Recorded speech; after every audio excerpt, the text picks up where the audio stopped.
Okay, hello everybody. Welcome to Walks Inside Rome's virtual Caravaggio tour. This is Alex, the veritable Steven Spielberg of virtual tours in Rome, and we have with us today Francesco, an art historian and tour guide born and raised in Rome. Is that correct? Born and raised in Rome. Hi everybody. Today we're going to talk about Caravaggio, and we will actually focus on his works and his paintings in churches of Rome. We're going to visit 3 churches, and we're going to start with Santa Maria del Popolo, right in Piazza del Popolo.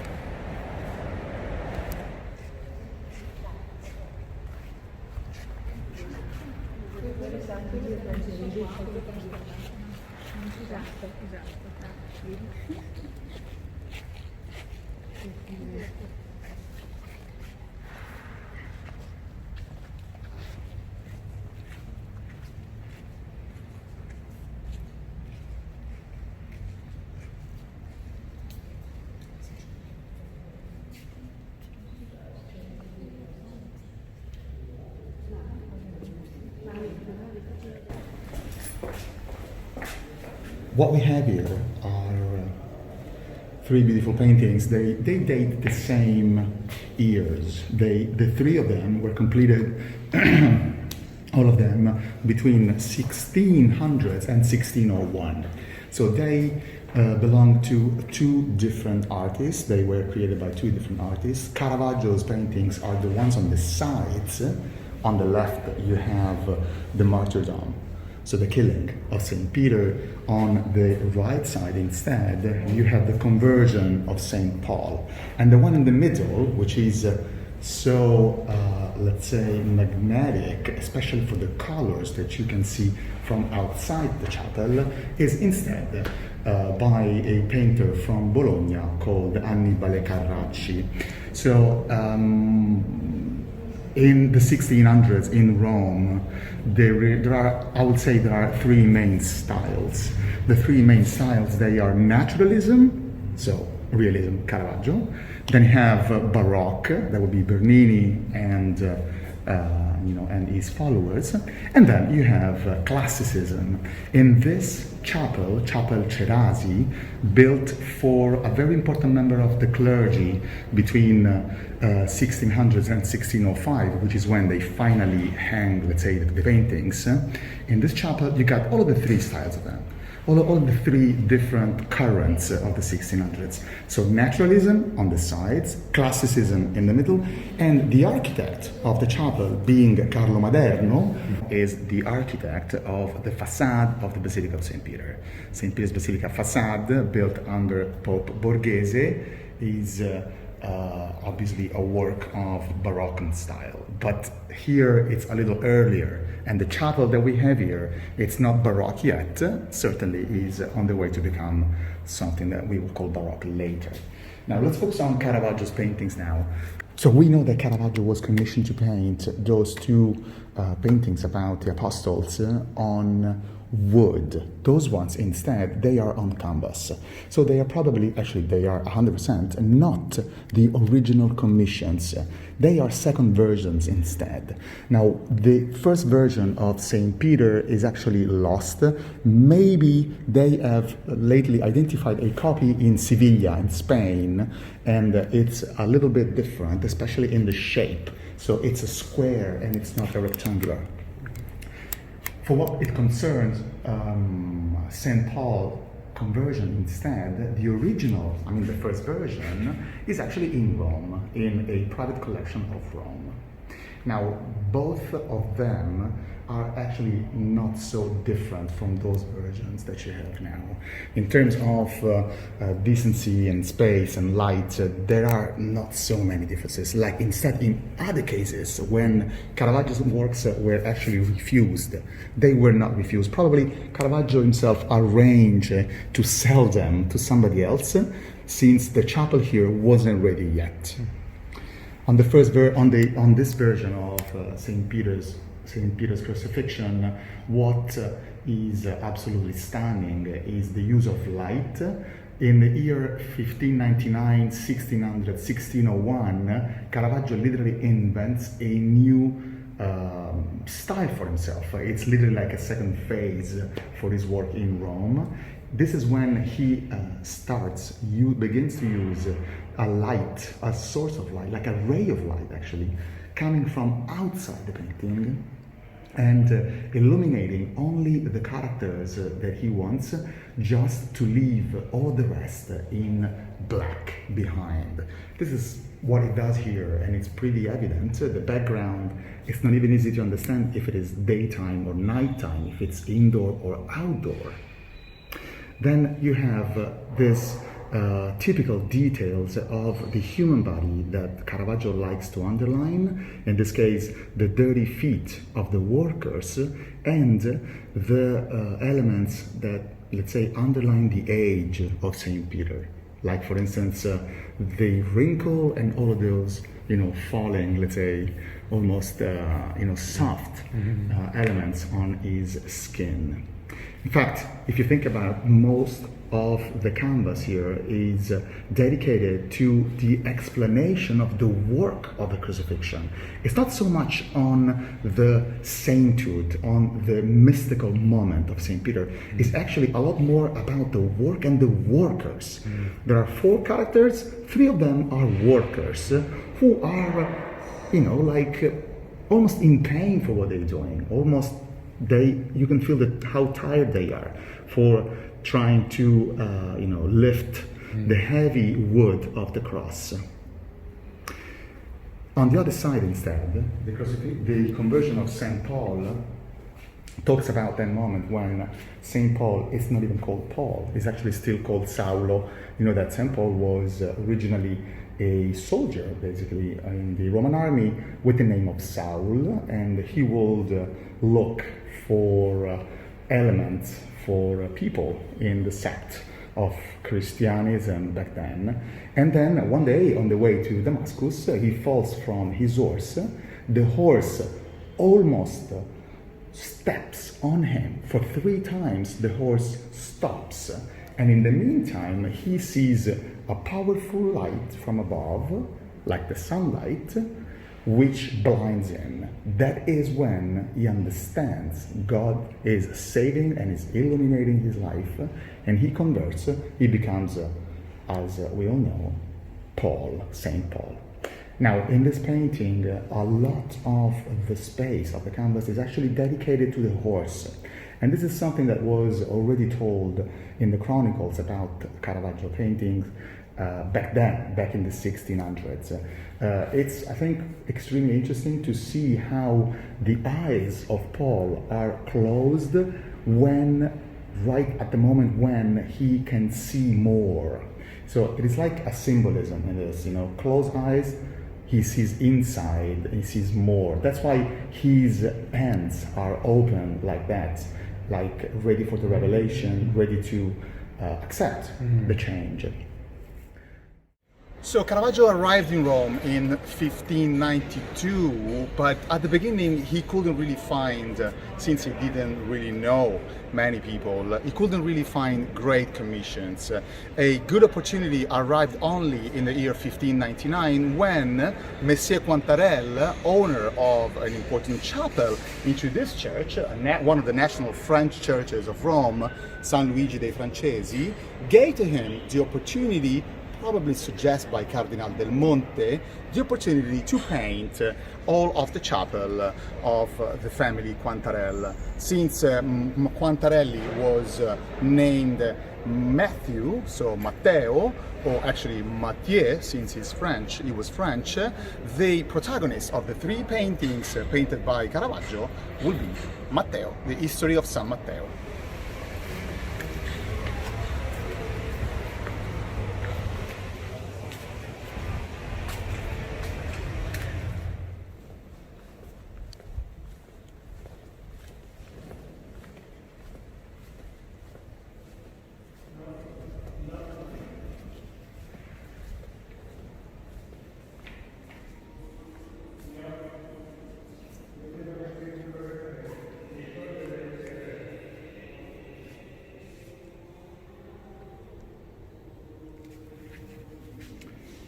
So 3 paintings about the life of Saint Matthew, painted by Caravaggio between 1599 and 1501. Let's begin with the first one on the left, the so-called conversion of Matthew. And the second one is Matthew writing the gospel, suggested, whispered literally to him in his mind by an angel. And then number 3, it's the killing of Matthew, the martyrdom of Saint Matthew. Now those 3 paintings are literally the beginning of a new age in Rome, the beginning of a new era. This is when Caravaggio's name, breaks through the barrier of the large audience and all of the public, since this is a public place. All of the public, of interested persons and people in Rome get to know his name and his style. Let's begin with the first painting on the left. So what we see here is the scene described in the New Testament talking about Matthew's conversion. Matteo is a tax collector, and this is what these people are doing. They are counting the money that they have collected from the people. See how they are dressed, especially those 2 younger ones at the right edge, let's say, of the table. They wear wealthy clothes, wealthy hats, and one of them has actually a weapon on his leg. This is kind of a mix between a soldier and un bravo, what they would call bravo back then. So kind of a member of a gang or something like that. They are not good people. That's the message. And it's funny how they are dressed in a contemporary way to let's say, somehow like a critic to the to the modern ages when Caravaggio is living. Into this room enters Christ. We see Christ at the right hand side of the painting. He is half covered by the body and the tunic of Saint Peter. Now the Bible says only a thing. The Bible says that Christ says, "Follow me." There is no other word, no other introduction. He doesn't say anything else. Matthew understands, stands up and goes and follows Christ. Now this scene is painted by Caravaggio, we can see and we can say, just a moment before Christ speaks.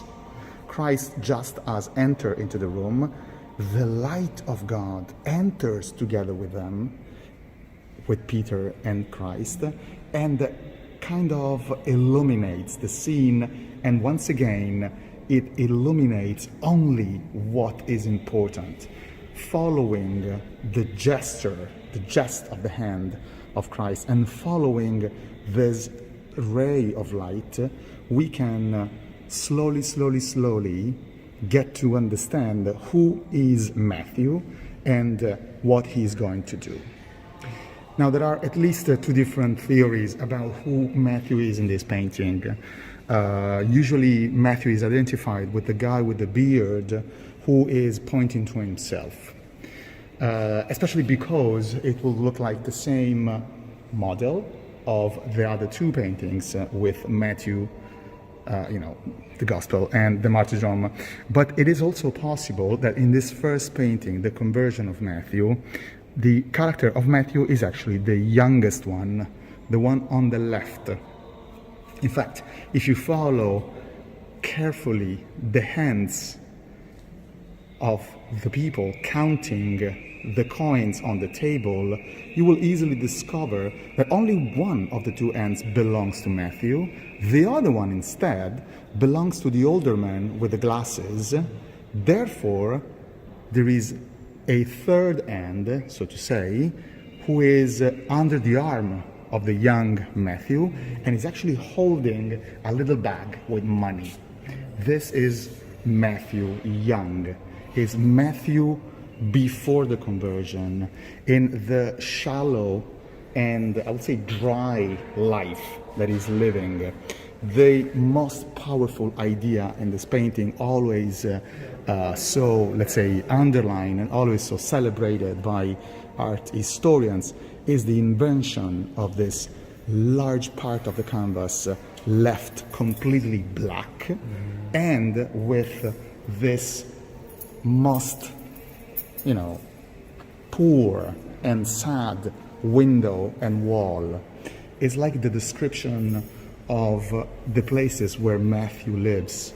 It's the description of his soul as well. His heart, shallow and dry like this indoor. They've scanned the paintings many times, at least 2 times, and to discover that initially there is no character of Peter on the right, who is actually created out of the tunic that Christ was wearing initially. Then, for some reason, Caravaggio felt the need to add a second character beside Christ. And so he created Peter using elements of the body of Christ already there. The second painting that we see here is the writing of the Gospel. Saint Matthew is bright, smart. He has a very inspired gaze in his eyes, and this beautiful angel who is literally flying from above, from outside above the painting, so from sky, basically from heaven, is numbering, is literally listing with his fingers the things to write. The dynamism of the movement of the angel, the dynamism of the tunic that is like, spinning around this tunic, is as a parallel in the dynamism at the base, painted at the base or at the bottom of the painting, with this chair which is almost falling forward, and the way Matthew is not sitting but actually more like standing is also as if he can't wait. He's excited. There is a lot of movement in a scene that is actually, in the end, pretty, steady. There isn't really much action. It's very stationary. Now, yeah, exactly. Now, this painting is actually number 2. First version of this very famous painting was actually refused because painter Caravaggio originally painted the protagonist, Matthew, as an older man, not so bright in the eyes and not so intelligent, with the angel sitting on his lap and literally guiding his thick hand with the pen. The impression was not so good. At the same time, if the intent was to celebrate the name Matthew. Also, the feet of the saint, of the old saint, were exposed, and they didn't look, decent in a way, or they didn't look, let's say, a element of celebration. So the first painting was actually refused. The family of the owner, Mathieu Quantarel, of the chapel, decided to, order, let's say, a second one, a new one, and that is what happened. Unfortunately, that first version of the painting was finally stolen by the Nazis in Rome and eventually destroyed in the bombing of Germany during World War II. So this original version, the first version of the painting, is actually lost at the moment. Only survives one black and white picture. That is all we have. Painting number 3 has been analyzed and scanned many times. Once again, after the, let's say, discovery of Caravaggio by Roberto Longhi in 1950s, and the mass audience that he has gained, many studies were commissioned when carried on the paintings of Caravaggio. The Martyrdom of Matthew shows the time when Matthew is giving a mass, so is celebrating for those poor people who have like deformed arms and legs. Cripples, like? Yes. Okay. So he was giving a celebration for the cripples into a church when a killer arrives and kills him right there by the altar. the scene, it's even more cruel in the intention of Caravaggio by painting the angel who arrives right at the moment of his martyrdom to offer the palm leaf of sainthood. That would be the symbol of becoming a saint. And Matthew, who is about to take it, actually can't do it because the killer is holding his hand and almost in his final cruelty to him. The painting, once again, has been scanned, and they have discovered that there are many changes underneath this, underneath the colors. In fact, apparently, at the beginning, the scene is located into a properly described church with a lot more walls and pillars and floor and ceiling. All of that apparently wasn't appreciated by the painter, who decided at some point instead to erase all of that. In fact, if you look at the painting, you only see the altar and maybe the steps before the altar. That's all. There is like a ghostly presence of pillars on the left, but that's all really. There isn't much.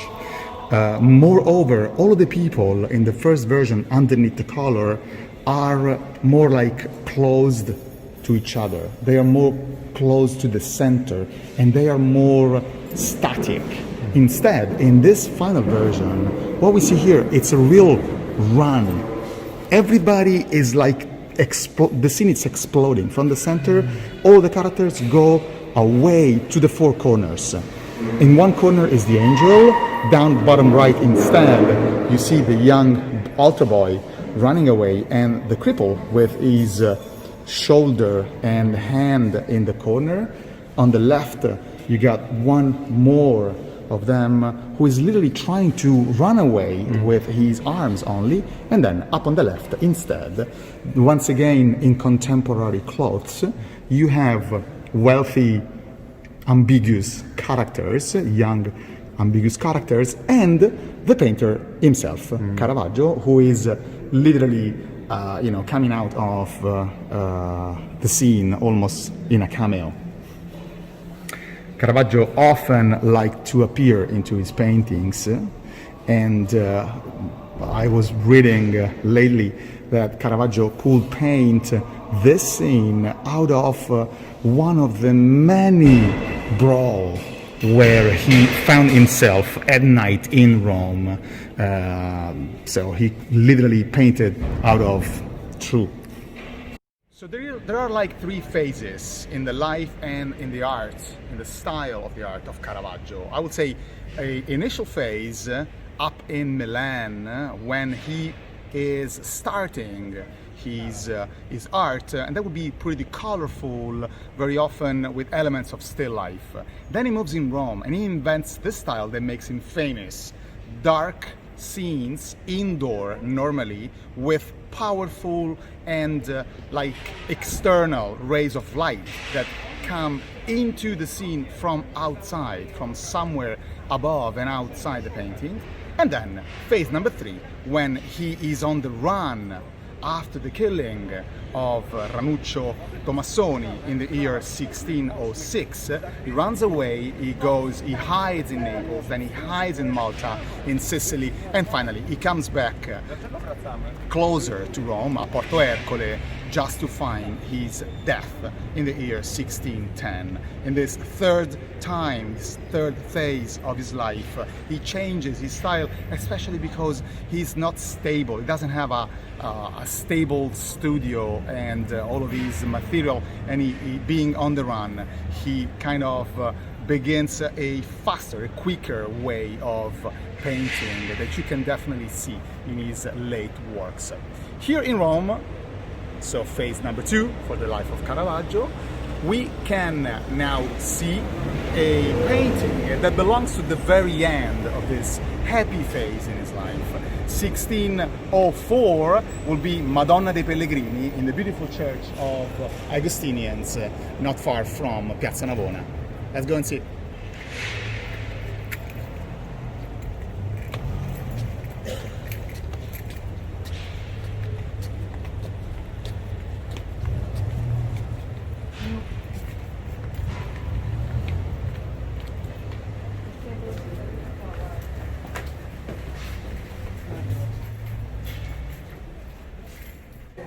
So in the stories about Mary, there is one that says that at some point Mary's house literally detaches from the ground and carried up to the sky by holy flames. The house of Mary literally flies from the Middle East to Italy, where it lands to a place called Loreto on the eastern coast of Italy, on the Adriatic, where her house finds a new home in a way. So pilgrims start walking and to, welcoming the arrival of Mary, knock on her door, and she comes out with the baby Jesus in her hands. So this is the subject, this is the story of this painting, which has been often seen as the most serene, the happiest in a way, or at least the only painting of Caravaggio which doesn't focus on a trouble, on a killing, on a dark scene of some kind. Instead, here this will be the most classical of the subjects, just Mary, Jesus, and the pilgrims. Nevertheless, there are many very powerful elements of, I would say, anti-traditional kind, especially if you consider the presence of those two pilgrims like two real homeless, two real people, workers of that time. Looking at the feet of him, you can definitely, spectators can definitely understand how those feet and why the feet of him are reduced to that point. Same thing with the white cloth on the head of the woman. Those are probably real, people, just simple people that were taken from the street as models for Caravaggio. Instead, Mary, that we see there, is a very well-known woman in the life of Caravaggio. Her name is Lena. Lena was a model for many paintings by Caravaggio. She was maybe a lover for him. It's very difficult to understand now. Certainly she was protagonist of one, let's say, well-known fact about Caravaggio. At some point, a notary, let's say, respected person in the society of Rome, asked for her hand, but the mother of her refused, and he was probably convinced that the real reason was the painter Caravaggio. Caravaggio felt so offended and insulted by this that one day attacked the guy with the back of an axe, beating him on his head. This is when he sued him, and that's when they record the report, right? So we still have it, and we know how things are gone in the life of Caravaggio, especially thanks to the many times he was arrested or anyway implied into one of those low suits or low facts. Anyway, Lena was probably living not far. Lena's house was probably pictured from one of the houses not far from here, the church Sant'Agostino, which is at the same time not far from where Caravaggio used to live.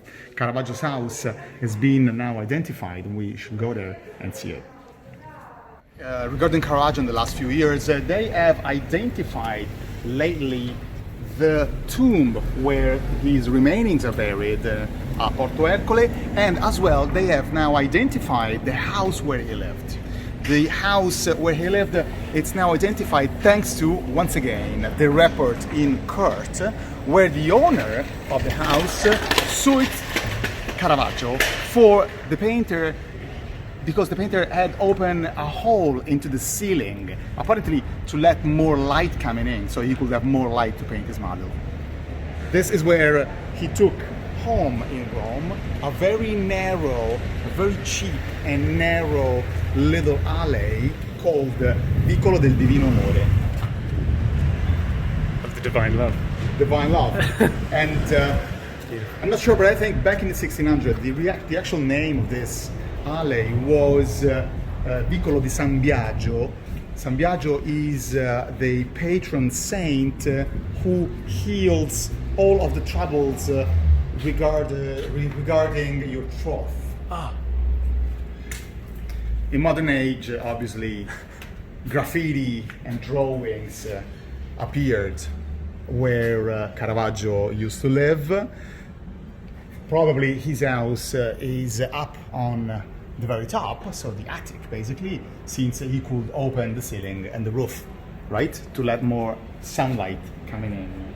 So they say that Caravaggio portrayed his model and lover Lena standing on the threshold of her house, as you see her here in this picture and in the painting that we have just seen a minute ago at Sant'Agostino, as standing right on the threshold of her very house, which will be one of the doors on the very street where Caravaggio used to live.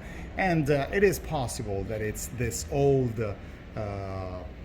marble decorated little door that you can see on Vicolo del Divino Amore.